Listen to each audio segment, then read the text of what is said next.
Is that the Earth is a closed system. We cannot leave the Earth. There's no place to go. ODD-TV. From the earliest known depictions of the Earth, it's always been flat and enclosed by a dome. The Egyptians, Norse, Hindus, Mayans, Incas, Navajos, Hebrews, etc. all knew that the Earth is flat and covered by the firmament, which is basically an impenetrable barrier encapsulating the flat plane. The flat Earth model dominated for thousands of years. It wasn't until 1543 that Nicholas Copernicus proposed the heliocentric model of the universe. But even with that, flat earthers and the flat Earth model still went strong all the way up into the 1900s.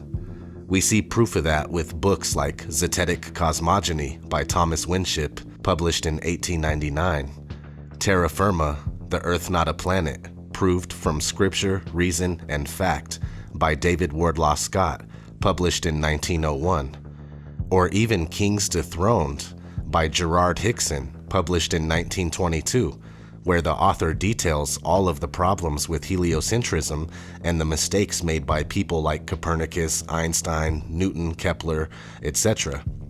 So we see from the beginning of time all the way until the 1900s, the flattened stationary Earth was going strong. In all honesty, flat Earth has never died. But for the sake of this video, we'll say up into the early and mid-1900s.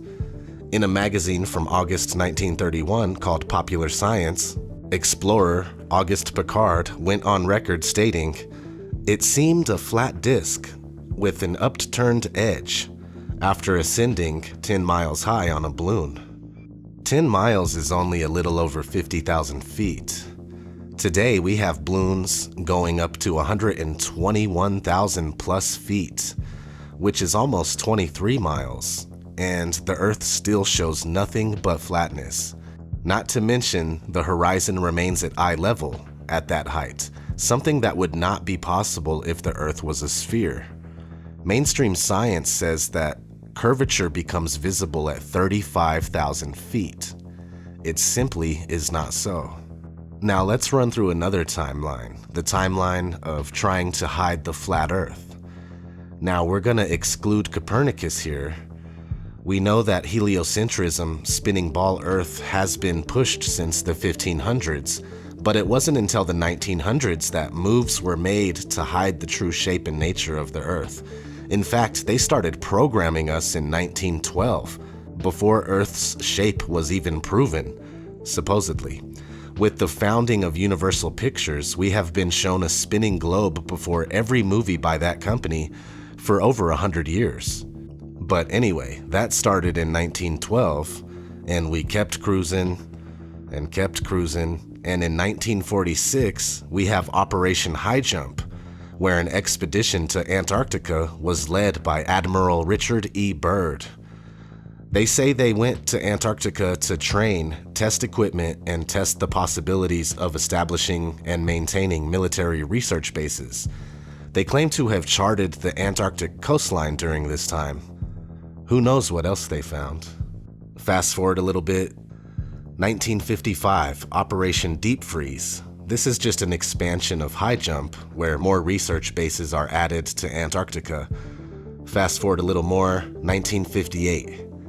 NASA is established, followed by the proposal of the Antarctic Treaty in 1959, and the implementation of it in 1961. The treaty basically puts Antarctica off limits to civilians, with the exception of guided tours that are carefully supervised. In 1962, Operation Fishbowl takes place. Now this is where people start thinking that they found the firmament or dome during Operation High Jump or Operation Deep Freeze, because for some reason, they started firing nuclear missiles straight up as if trying to mess with the firmament somehow. And not to mention the name of the project, Fishbowl, easily symbolic for the enclosed nature of our world. A lot of people don't believe in nukes, nuclear weapons, but I obviously can't confirm one way or the other. Just do your own research. Okay, so the same year, 1962, JFK gives his famous "We choose to go to the moon" speech. Now, I think all of these events tie into these guys finding out about the true disposition of Earth, including the crystalline canopy that we can't get past. Keep that in mind. They know we are trapped in and we can't leave. And they choose to pretend like we can leave, which comes back and bites them in the ass later. We'll get there, but let's continue. 4 years later, 1966, Lunar Orbiter 1 captures the supposed first ever picture of Earth from deep space. 2 years after that, in 1968, Apollo 8 captures this. In 1969, they capture this after Apollo 11 lands man on the moon for the very first time. And in 1972, on their sixth and final trip to the moon, we get one of the most famous pictures of all time, the blue marble. These alleged pictures of Earth, especially 1972's blue marble, are the entire reason behind pretending to go to the moon in the first place. The spherical Earth, flat Earth debate is over. All the ancient cultures of the world and all of the authors writing flat Earth books well into the 1900s are incorrect. The Earth is not flat. NASA has proved it. It's over. You live on a spinning ball, just like Universal Pictures predicted. Only one problem with that. It's now 2017. Curvature cannot be detected by anyone on Earth. Motion can't be detected, nor has it ever been proven, and now all of a sudden, we can't figure out how to get past low Earth orbit. Early in the next decade, a set of crewed flights will test and prove the systems required for exploration beyond low Earth orbit. NASA's next spacecraft, already being built and tested across America, will do those things and more. This is the spacecraft that's going to take humans to explore the solar system. It's the next big step for NASA in exploration. Called the Orion Multipurpose Crew Vehicle, or MPCV, this next-generation spacecraft will enable America to explore beyond low Earth orbit. As we get further away from Earth, we'll pass through the Van Allen belts, an area of dangerous radiation. We must solve these challenges before we send people through this region of space. The kinds of technologies that we're testing out on Space Station are definitely helping us with our goals of going beyond low Earth orbit. I think and many would consider it maybe even science fiction. The plan that NASA has is to build a rocket called SLS, which is a heavy lift rocket.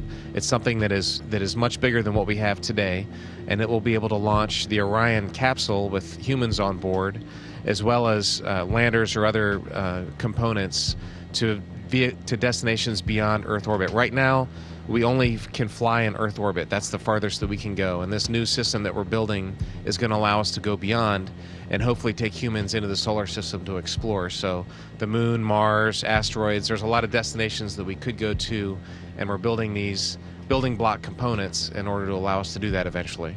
Low Earth orbit is between 99 miles and 1,200 miles away.